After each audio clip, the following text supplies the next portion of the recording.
Welcome to Safety's Everywhere YouTube channel. Dear friends, don't forget to subscribe this channel and share the link with your safety professional friends. Hello. Last class we started failure mode and effect analysis. Today we continue it. The contents of today's presentation, we will revisit what we have discussed in last class first, and then I will give you another concept called how to select the important or significant failure modes. Then last class we have discussed about that bottom up approach for system breakdown. Today I will give you the top down approach. Then the parameters for risk priority number calculation, that is probability, severity and detectability. So, those qualitative scale will be shown to you, and then how you will document the total FMEA analysis, that format will be given, and finally the calculated RPN will be used to prioritize the failure modes using Pareto analysis, that we will discuss. If you recall yesterday's that last lecture, yes, what I have taken yesterday, that what I have told you, that failure mode means the ways the component of a system fails, and then switch failure mode, motor failure mode, human failure mode, and with reference to the compressor system different component failure modes we have seen. So, we are starting from that point. So, now there can be multiple failure modes, a large number of failure modes will be there. So, will you go for failure mode and effect analysis of all the failure modes, or is there a way to decide that which are the failure modes or which are the component failure modes that will be important to consider for detailed FMEA analysis? So, you put certain questions. Questions are like this: will a failure of the system result in intolerable or undesirable loss? You have your big plant, big organization. You can divide it into the several systems, then system to subsystem, then up to component level. Now, when you are talking about at a particular system, then when if the failure of that system result in significant loss, then that is basically the point of concern. If it is not, forget. If it is yes, then you divide the system into subsystems, and then you again ask question: will a failure of the subsystem result in intolerable, undesirable loss? If no, document and end the analysis. If yes, then divide the subsystem into assemblies, put similar question, and in this manner you go on breaking down, like divide each subsystem into assemblies. Will failure of the assembly result in a no, then end. If it is yes, divide each assembly to sub assembly. Again, if a sub assembly will not result into any insignificant loss, stop, and in this process you proceed, and finally divide each sub assembly to component and sub component to that component. Those are the component you select, and then further you component to part also, that breaking down is required. So, that means it is essentially those components which result into loss. That loss may be at the subsystem level, at the component level, or at the system level. If any component failure has system level loss, then it is very important component.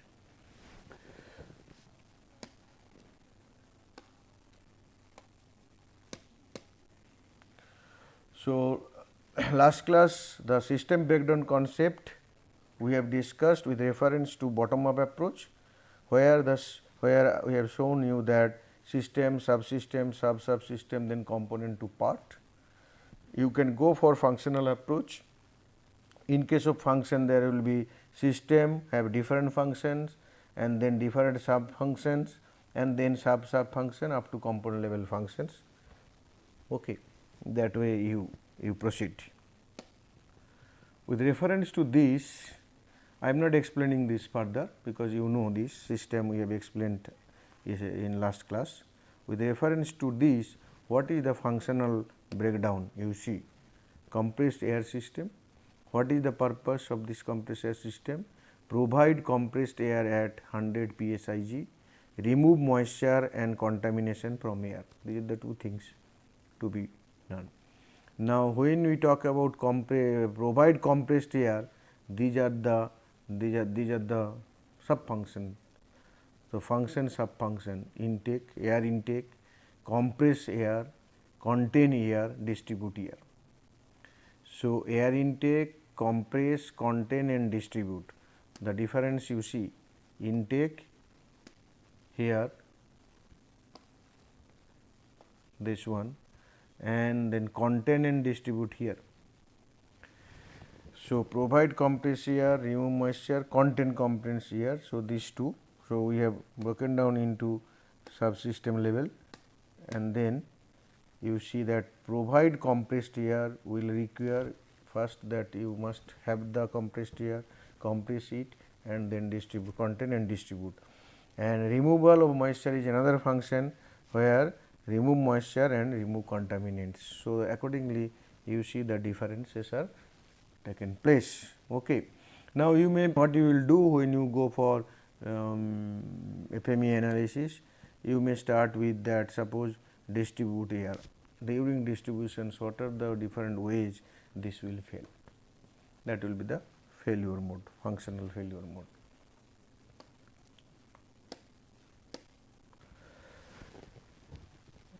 The methodology part I have discussed in last class, but today our primary focus is that how to find out the severity, probability and detectability and calculation of RPM.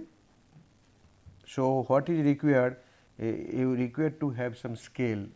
So, scale for measurement, scale for measurement. It can be objective, it can be subjective. So, we will see some subjective scale. So, what are those things? So, let us repeat it. We will be providing you scale for measuring severity, which is basically determined based on the effect of failure mode. We will be giving you scale for probability of occurrence, which will be determined by the potential causes of failure mode and detectability of that failure mode, that depending on the design current conditions and design verification process.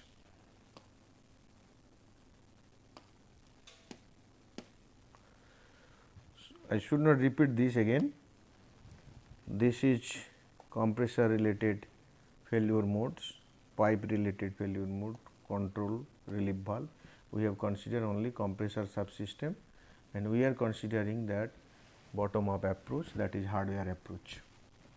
So, how many failure, if we are interested only in this compressor, then how many failure modes are there? 1, 2, 3, 4, 5, 6, 7 failure modes. Okay. So, with reference to compressor, we will show you all the calculations.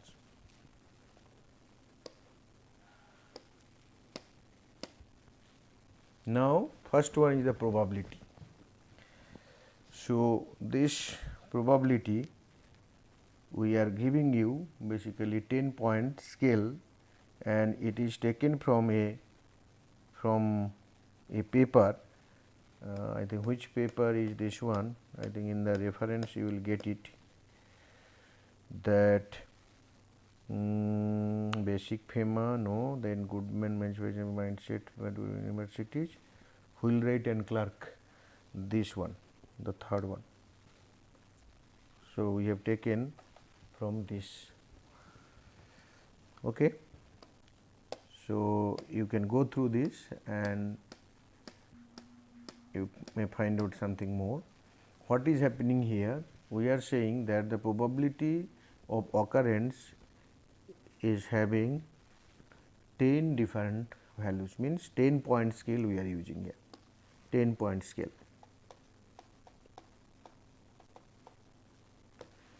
So, it is basically in order of probability of occurrence. If it is 1, this is basically remote probability.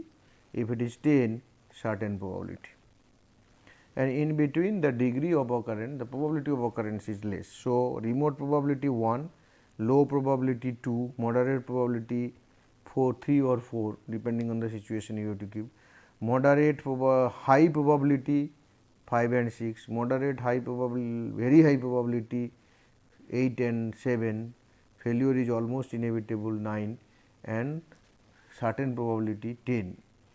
So, these are all subjective description, but you must have some reference, so that you can how to put value 1 or 10.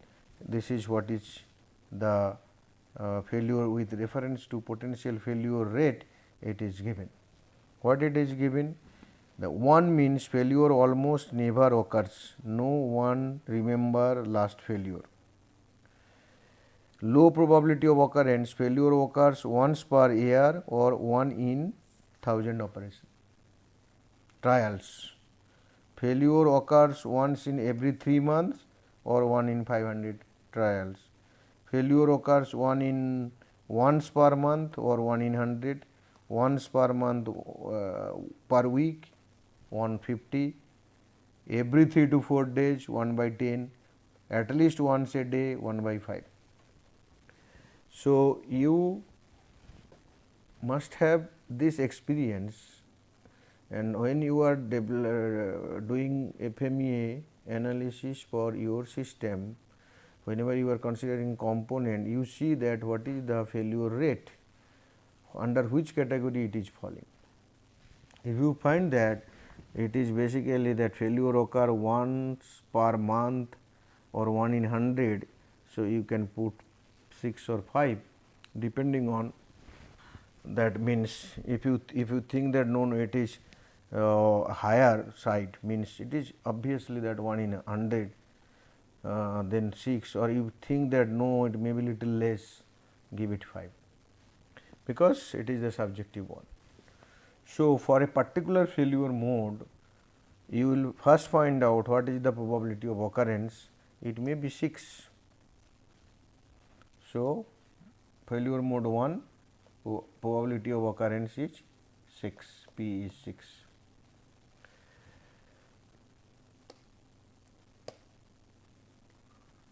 Then what you require?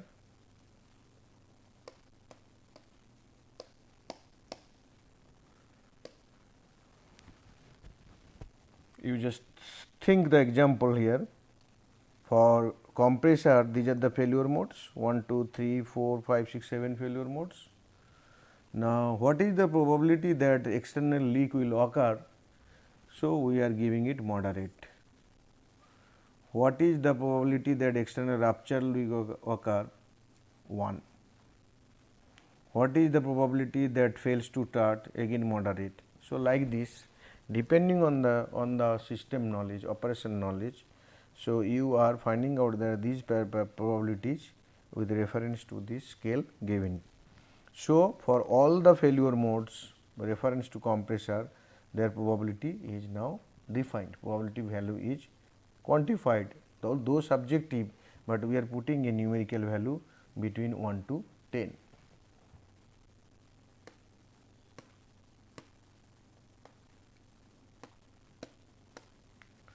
Then effects. What is effect?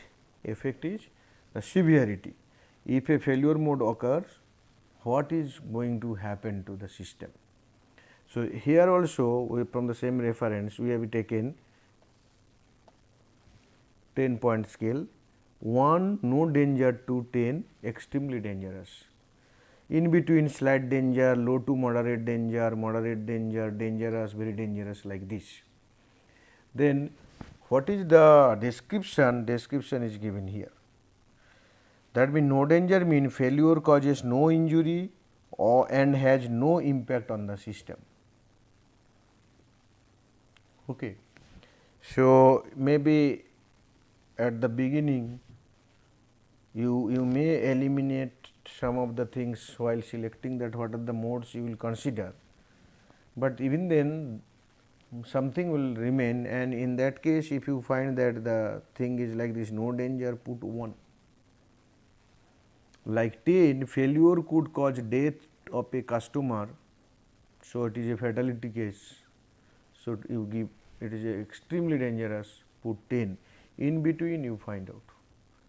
Sometimes what happen, let it may be a 6, failure causes minor injury with some customer dissatisfaction and or major safety system problems. Okay. So, need not be that it need not require that you will follow this particular scale, 10-point scale.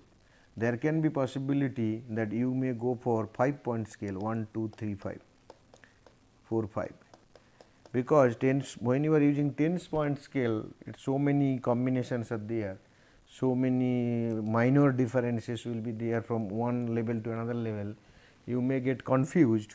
So, in that case it is better to go for 5-point scale. If you find that the people, the experts who are basically or the team members are more comfortable in 5-point scale, then you take 5-point scale. So, what will happen, you have to, that means your so much, that mean the breaking into the 10 different levels will not required. Okay. You may start with your slight danger, moderate danger, and then very dangerous, extremely dangerous, and then lower one may be the no danger. So, 5-point scale possible, 3-point scale possible also, 7-point scale possible also. So, you can create your own scale and give some severity as well as probability and detectability values. So, with reference to our example, external leak does not produce compressed air at desired pressure and volume if there is external leak. So, this is the effect. So, it is low to medium. So, we are giving 4. External rupture, you see property damage, injury and death, this is a huge one. So, effect is 10. Like operates at degraded performance, does not produce compressed air at desired pressure and volume like this. So, your severity is 4. So, you have to know that the occurrence of a mode, what level of loss to the system is going to happen, and accordingly you put the value from the 10-point scale given. Then detectability. Detectability case, if the failure mode is easily detectable, then what will be the value? The value will be low. So, when you move up, when if detectability decreases, then your risk increases. So, here detectability high, this is detectability and this is risk. Detectability increases, risk decreases, detectability decreases, risk increases. So, that is why what happened, we have used the reverse scoring. When detectability is almost certain, you are putting the rating 1. When it is no chance of detection, you are putting 10, and in between similarly very high, moderate, remote, very remote, no chance, like this. And the description is given here. When no chance of detection, there is no known mechanism for detecting the failure. Like suppose you think of that any system where suppose different gases are used, there may be leakage of gas and you have no detector sensors put there which will ultimately give you an alarm that there is a leakage. So, then what will happen? The leakage will not be known, so that kind of mechanism. For example, in the pressure tank system, whether overpressure conditions can be detected, yes, because alarm is there and pressure gauge is there. But suppose you think that there is no alarm, no pressure gauge, what will happen? That overpressure condition is not detected, which may ultimately lead to the tank rupture. This is the extreme failure, dangerous failure mode. So, similarly, almost certain there is automatic shut off or constraint that prevent failure. Okay, it will not happen even if that failure the system is such that the failure is prevented. Okay. So, we have defined probability, we have defined severity, and we have defined detectability.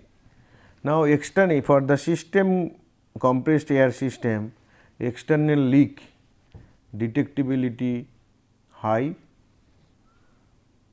rupture almost certain, fails to start, like this. Suppose operate degraded performance, it is difficult to detect. So, accordingly the detectability ratings are given. So, then what happened? It simply shows that you have given P, S and D, it is known now. P, S, D known now. What is P? P is probability, severity, detectability now known. Now, what do you require? You require to compute RPN. What is RPN? RPN is probability times severity times detectability. So, RPN is something like this. RPN is this. So, you will by, if it is probability, so with increase in RPN, probability RPN increases, with increase in severity RPN also increases, but with increase in detectability RPN is decreasing. That is why we have used the reverse scoring here. Here if it is almost certain, you are giving 10, here also 10, but here you are giving 1. So, okay. So, for different failure modes, probability, severity, detectability given, you multiply. 4 into 4 into 4 is 64, 10, 7 into 4 28, 112, 30, 180, 168. So, whose RPN is maximum here? Operates at degraded performance, which is 160. So, if you do not calculate RPN, if you simply think that this is the failure mode where you should concentrate, then obviously you will first say that this is the place to be concentrated because it is huge severity.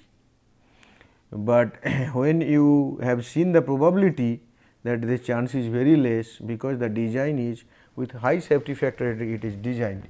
So, probability is less. So, that means it is already taken care of, and as a result the RPN value is low.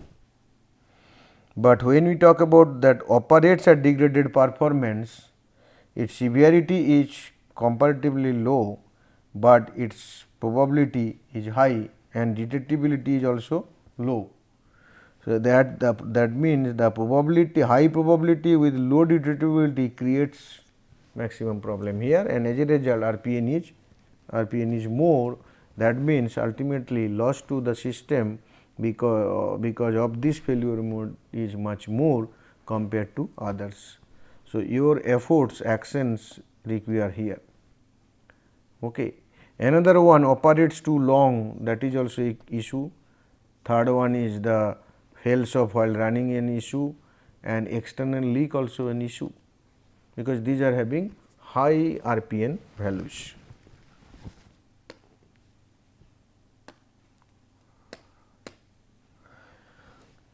So, you know how to calculate RPN.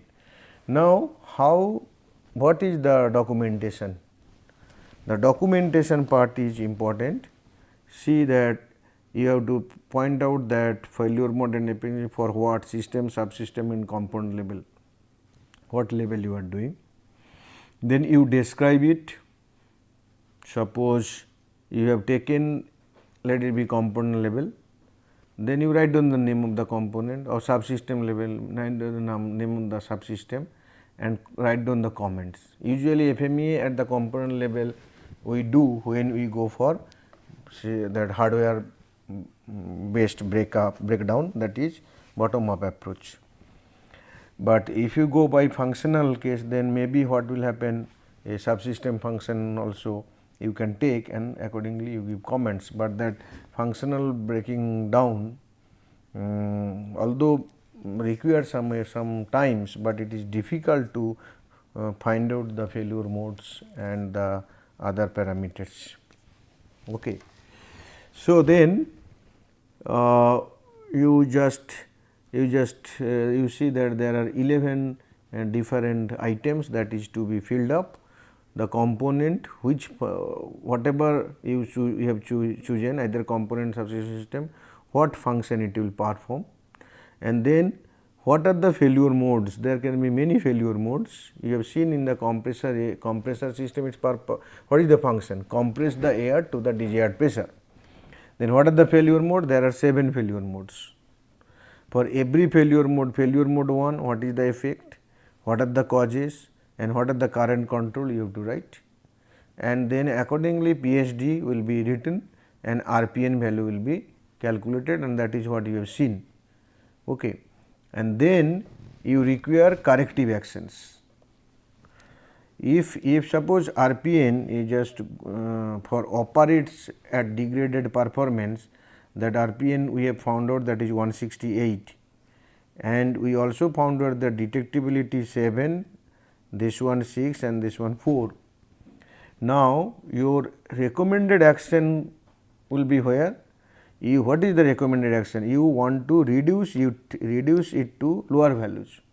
It is possible if you reduce this value or this value.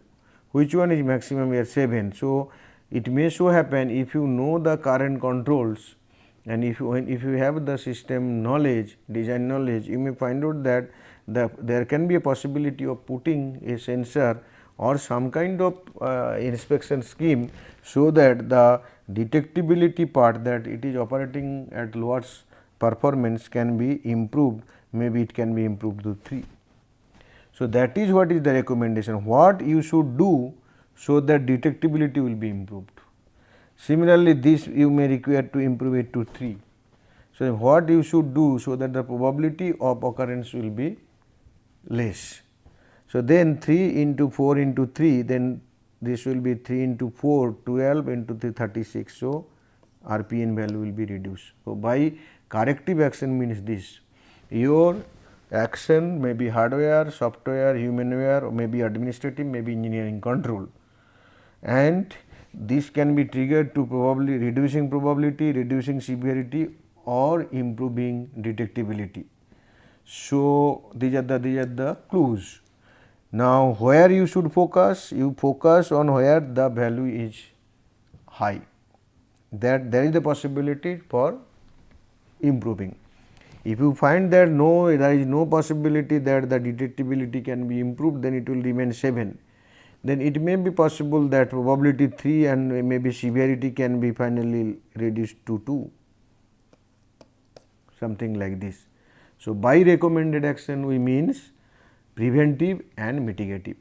Preventive actions, what will happen? It will improve the probability, means reduce the probability of occurrence. Mitigative actions reduce the severity of occurrence, and detectability part is primarily in the preventive side. So, it will help you in detecting that it will help you in detecting that failure mode occurs. So, that means it is in the mitigative side. Failure mode has occurred, immediately take actions.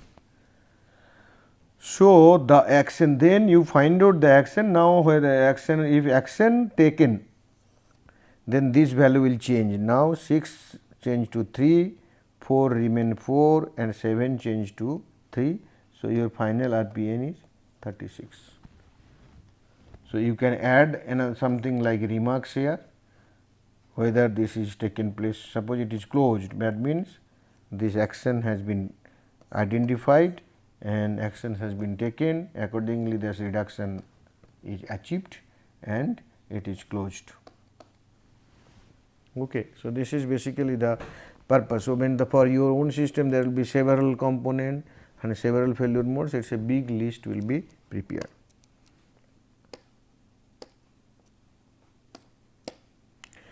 Now, another important issue is that, as I told you, that where to concentrate, that prioritization of failure mode. So, that means once you calculated the RPN, you can do this kind of bar chart.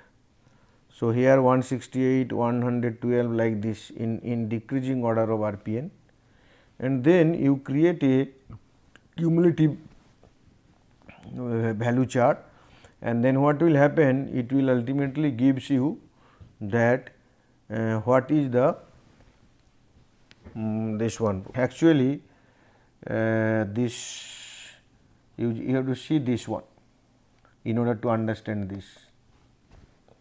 So, here although RPN values, although it is said, but from percentage wise we will be interested in 80% cases. Suppose 80% is this. So, that means these three failure modes, are having 80% of the overall total risk RPN values. So, your concentration will be first here, here and here, maybe here followed by here, followed by here. Okay. Someone may say that this is also high value. Suppose if we want to consider this, suppose if we consider, then it is basically 30%, this is a 30% case. If we consider this, what will happen? You are going like this. So, 90%. Suppose you want to see that 90% cases, then this will also be considered. Now, that is what is the use of this chart. So, this chart, the cumulative value chart, this one percentage chart known as Pareto chart. So, that means here we are what we are saying, although there are 7 failure modes, but 3 failure modes are creating 80% of the problem, risk issues. From the risk point of view, these 3 failure modes are contributing to 80% of the risk. Okay, where risk is RPN, risk priority number.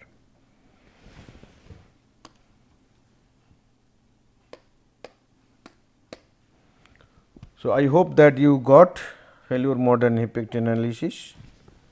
So, you just to recapitulate, first is what I say that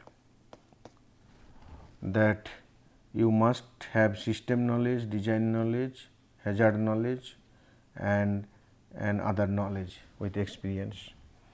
Then there will be system breakdown is important.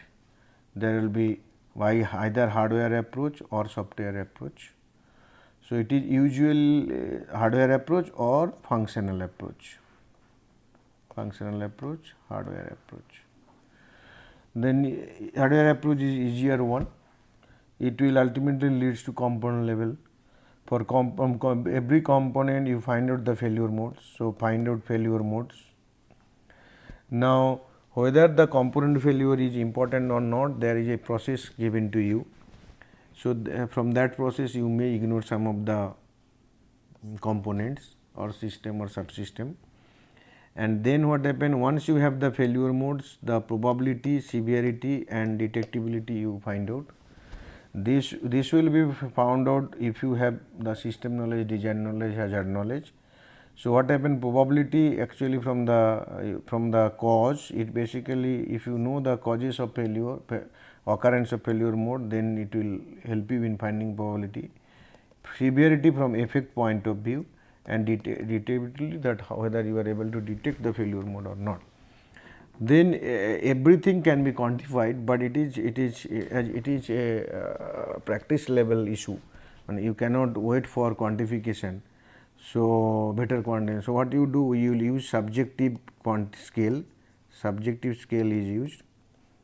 So, in this subjective scale, 10-point scale can be used, 7-point can be used, 5-point, 3-point, but usually either 5-point scale or 10-point scale are used. Use this scale, and then what you do, find out the compute RPN, and based on RPN, then you prioritize RPN, and then you take action on priority basis. And documentation is important, because after action taken, your RPN value should be and properly document. Okay. Now, FMEA can be design FMEA, can be process FMEA, can be operation FMEA. So, FMEA can be used in different time. So, it is very powerful but simple technique to understand, but it requires team game to complete it. Okay. Thank you very much.